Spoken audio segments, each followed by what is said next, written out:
A double-digit rally on corn and soybeans. We are going to discuss that with Jerry Gidel right here on Connected Farmer, your channel to keep you up to date with the latest trends in agriculture and livestock.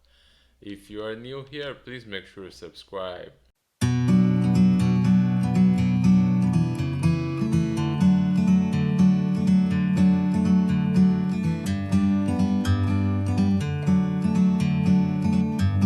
So, Jerry, we are having corn and soybeans jumping two digits. The March corn futures finished at 636, and the May futures closed at 633. So, what do you think is behind it? There is significant rally, especially for corn. Well, corn's an interesting one in the fact that we've had oh the first crop situation in Argentina. I think the heat really got to that, and I think some people are starting to realize that. We actually saw, I heard that the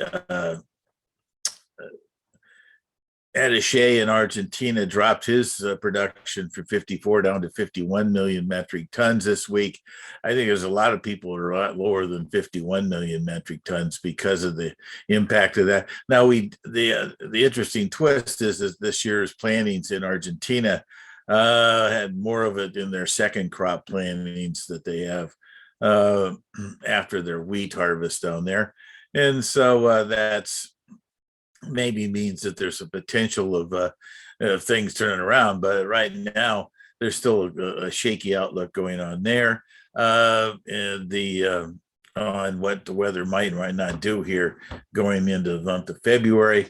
The other a couple factors here has been the actually a report today that came through, and I think there makes a lot of logical sense of this that there's been quite a few corn trains from the U.S. to Canada going up into the plain states and that primarily because the after this last year's drought situation in Canada, uh, it impacted their wheat and barley and all the other feed grains too, and that. But at the same time, it really boosted the protein in their wheat up there, and so they really want to sell that wheat. There's not much logic of them feeding their wheat, so they need to go ahead and look to the U.S. And if right now there's the talk that they're nearing the USDA's projections of 3.5 million metric tons,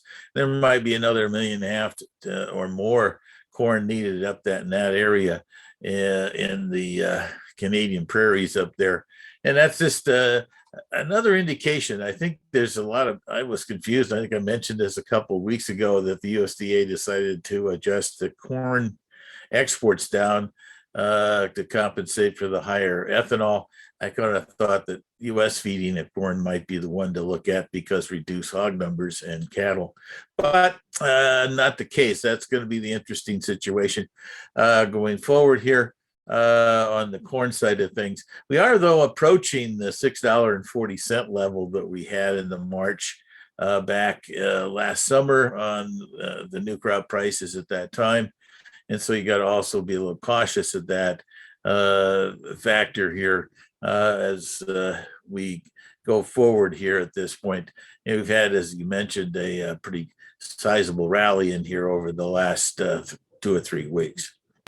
Yes, and in the case of soybeans, we have to recognize that you anticipated this rally, and it ended up closing at 14.70 for the March futures.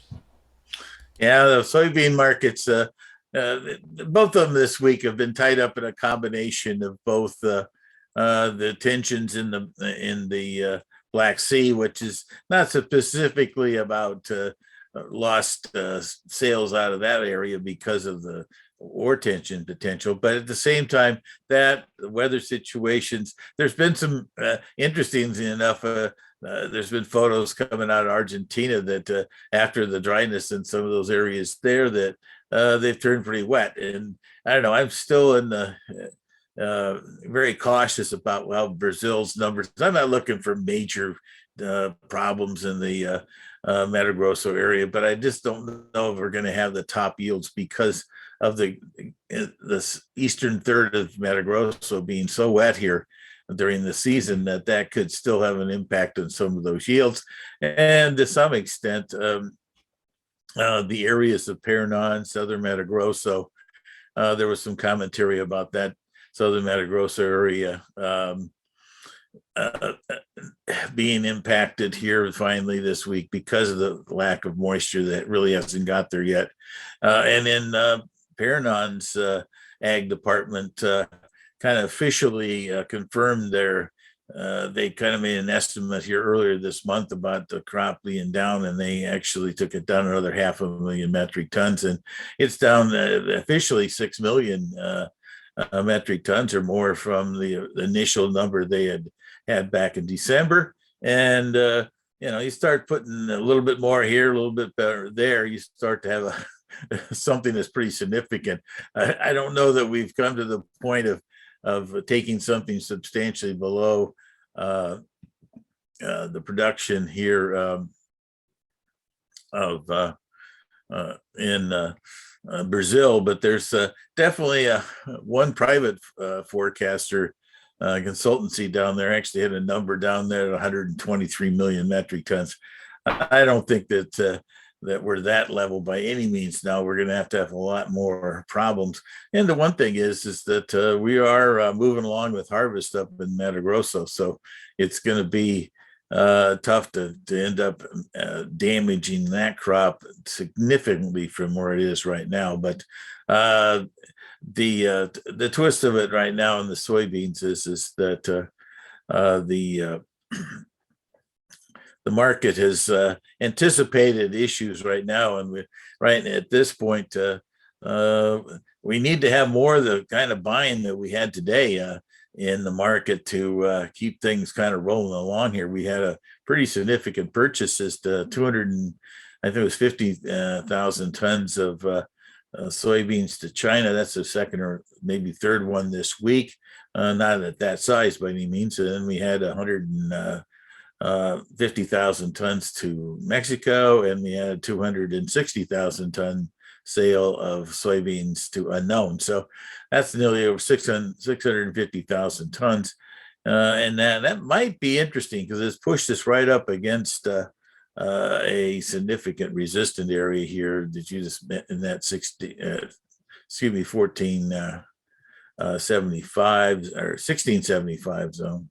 I'm getting confused here. 1475 zone on these beans at this point. And so, it's an area in here that we've got to be very cautious about, considering the kind of strength we've had. And it's going to get down to, some of the issues that we've had here in the Black Sea. And isn't it surprising that in an environment with a zero COVID policy, still the Chinese are buying a lot of soybeans? Well, it's an interesting situation. I think that they had planned that this is going to be a bonus year for them, and we started out expecting 145, maybe even closer to 150 million metric tons, and we're off of that total, at least down in the 130, 32, 34, maybe even lower than that. And so all of a sudden, their total bushels of availability, and also at the same time, Paraguay is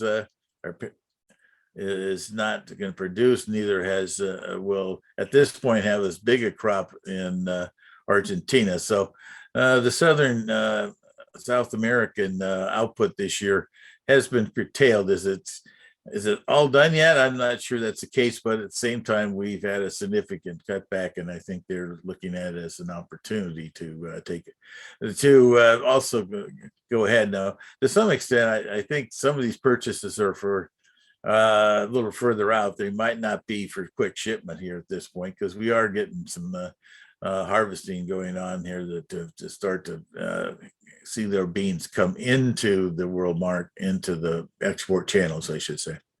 And wheat was no exception to the rally, uh, reaching almost $80. We are not there yet, but would you risk it would reach $8 a bushel?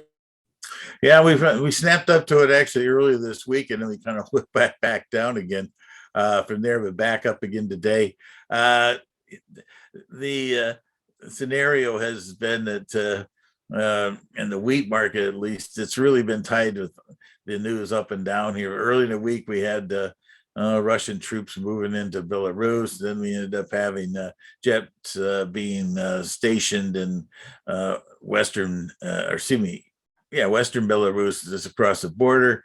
Then we had some talks back and forth here, and then at this point, everybody's, interestingly enough, I think in reality we are coming into the close to the Olympics, and I think there's been general talk and rumors, and I guarantee I have no connections if this is correct or not.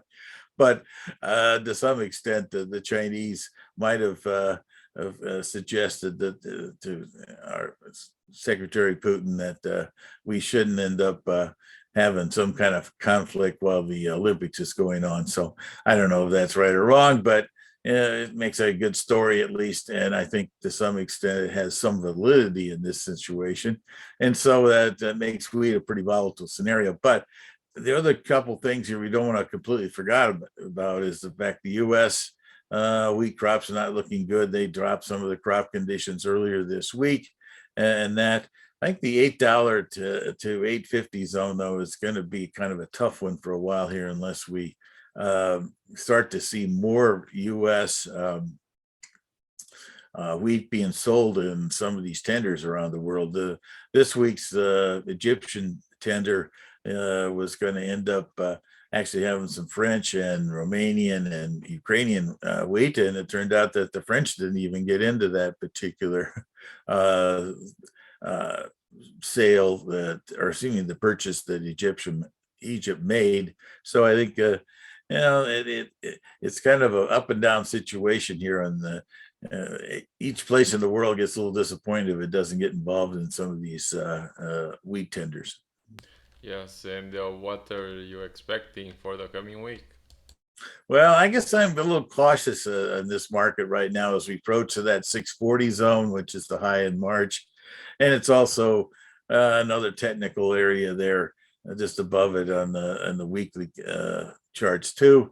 I kind of, and the soybeans have also pushed up into that 1675 area,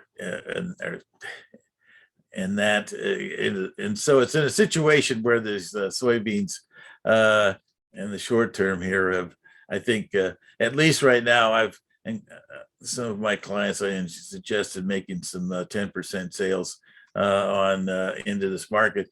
Long weekends, or weekends in general, always are cautious, and if there is any kind of pullback intentions here next week, this thing could back off. To some extent, the weather situation in South America still is a very major factor, and we still could have some higher prices here during February, and that. But I'm not sure we're going to go straight up from here. All right, sir. Thank you so much for your time. Always good to talk, Luis, and we will see what next week brings.